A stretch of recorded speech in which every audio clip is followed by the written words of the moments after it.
This is King Noble Black Supremacy. And with this particular video, I want to talk about Florida's first black state's attorney, Black Lives Matter supporter. I got to talk about this because it's very interesting. A lot could come out here. Recently, she was stopped by the police in Florida somewhere because she had tinted windows, and he claimed her license plates were unrecognizable. So clearly he ran her plates.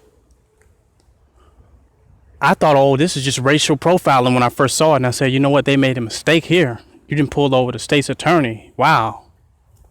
You made a bad move.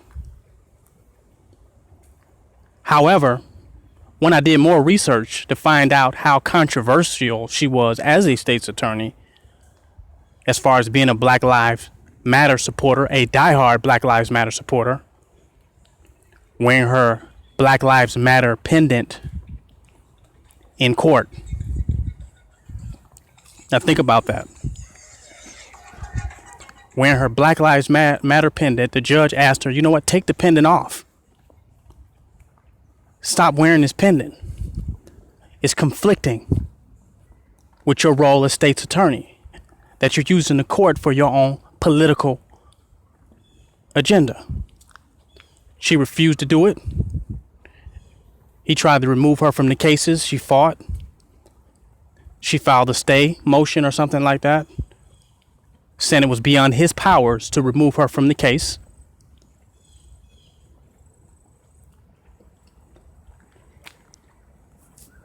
And this is actually, let me put this in perspective.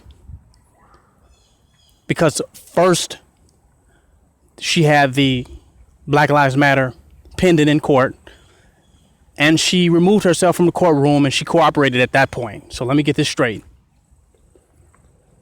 But then she had another incident where she refused to seek the death penalty for black men who kill police officers, specifically Markeith Lloyd and some other cases. So she was removed from her cases, 20 cases, I believe. And that's when she filed the stay motion, if I'm correct, and tried to fight the judge's decision to remove her from the cases. She came out like Obama, saying that her office will not seek the death penalty.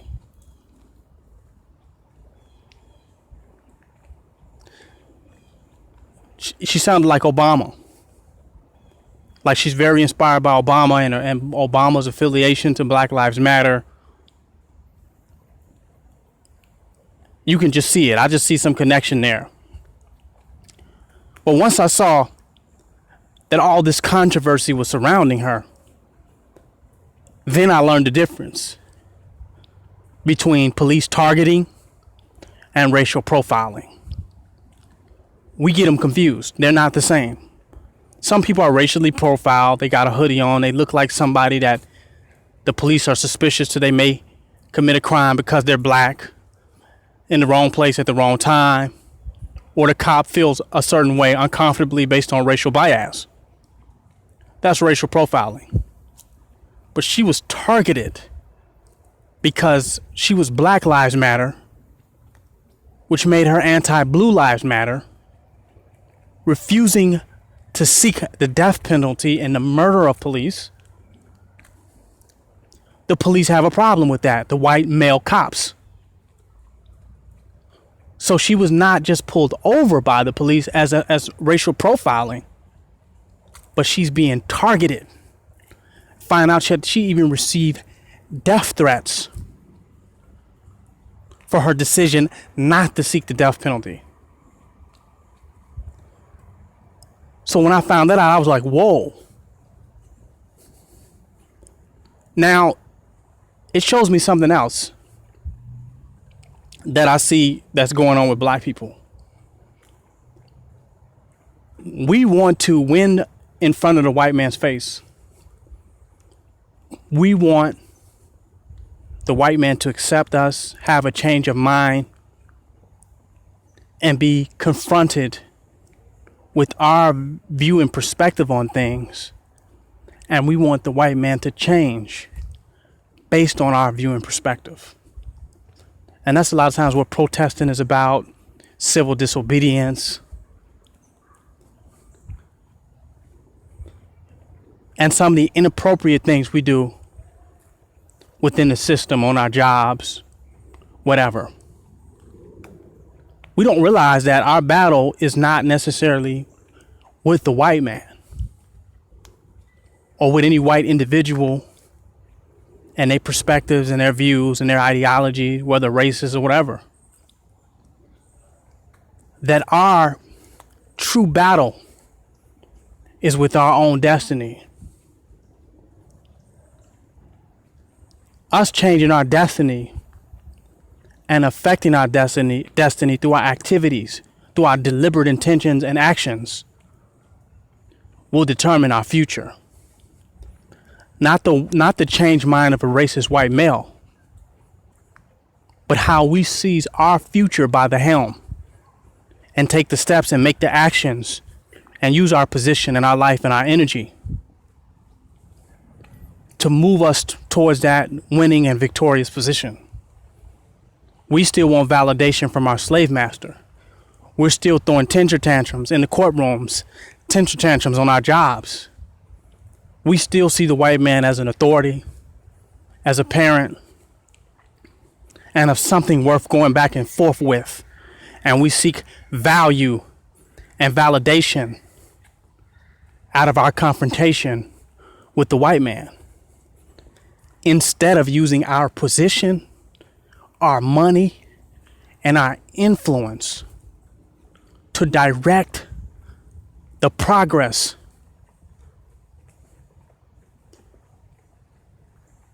for freedom and liberation for black people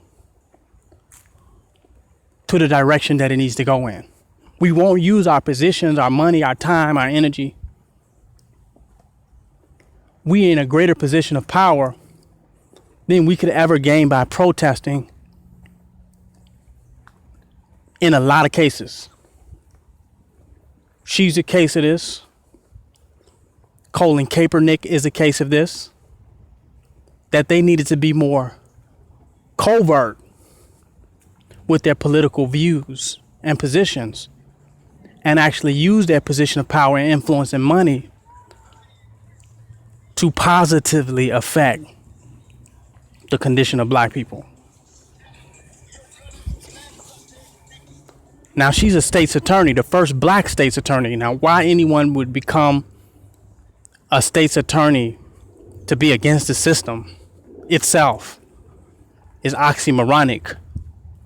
But some people have told me it's probably when she got the job, she was not awoke. And a job caused her to awaken in a way that made her anti the establishment, anti her employment, her employer. And this could be the case. But she was in a great position as far as being the first black state's attorney to use her position of influence. She could have won in the courtroom by seeking justice for a lot of people, by dealing justly as a prosecutor. She could have used her power and her position and her economics towards the struggle for freedom and liberation for black people. Her wealth, her value, and her potential was so far beyond her argument with a judge. So far beyond the rules and the codes of the courtrooms and case law and the Supreme Court. She thinks her battle against white supremacy is an overt battle. So she could not take advantage of covert opportunities and situations to aid in the struggle for liberation for black people. She could not be properly a spook who sat by the door. She put herself on blast. Colin Kaepernick, the same thing. He could have really took his money and truly invested it in the destruction of white supremacy in very subtle ways. He could have used his influence in very subtle ways that would have gained us more progress than him not standing up on a damn reading on the national anthem, of him sitting down on the national anthem. He could have gained way more progress than that, truly, for black people, especially for a job that he signed up for, a job that he wanted. He could have did a lot more than that. Same with her. Our ego is on Front Street when it comes to the white man. It becomes an egotistical battle. Us against the white man. No, it's us seizing our opportunities. It's us mastering ourselves so when opportunities arise, we can fully take advantage of them to further the progress of our people. It's not about our emotions and our attitudes and how we feel and what we want to stage today, what stage we want to be on, what temper tantrums we want to throw. All that must be sacrificed for the progress of the greater movement for freedom and liberation for black people. And that's what this sister did not see. Never let your enemy know what you are doing, what you think, what your strategy is. When you're inside, on this other side of enemy lines. Never. You'll only be working against yourself. Use your position for what it's for. To progress black people in their struggle for freedom and liberation and in their desire to destroy white supremacy. Use your position to do that. Not to be in confrontation with irrelevant, insignificant, pencil pushing, paperwork filing, systematic zombie slave crackers, which is what a judge is and everybody that works for it. They just doing their fucking job. They're irrelevant. They're unimportant. Black people are not going to get freed because you win an argument with a judge, with one judge. Black people are not going to get freed because of that. But a lot of black people can be freed if you use the position that you have wisely and specifically for that purpose. Not for your own ego, because you want to be somebody, be recognized as somebody, and look like you standing up for something. Move quietly, and move silently, and move strategically when you're behind enemy lines. And you're behind enemy lines anytime you're playing the game in a way, or you're in the game in a way where you must play by some of their rules and pretend as you are on their side or working for them and their agenda. And that's what you're getting paid to do. At that point, you should recognize you're behind enemy lines and take advantage of that position in the most wisest manner. Don't let your ego get the best of you. And never let your enemy know what you're thinking and what your political views are and what your position is. Let those you help free and liberate, they'll know in their hearts when they taste freedom what your position is and what your political ideas are. This is King Noble Black Supremacy. Join my website, www.kingnobleuncensored.com. Subscribe to my YouTube page right now, King Noble Guru. Like this video and follow me on Instagram at kingnobleuncensored.c.o.m. Black Supremacy.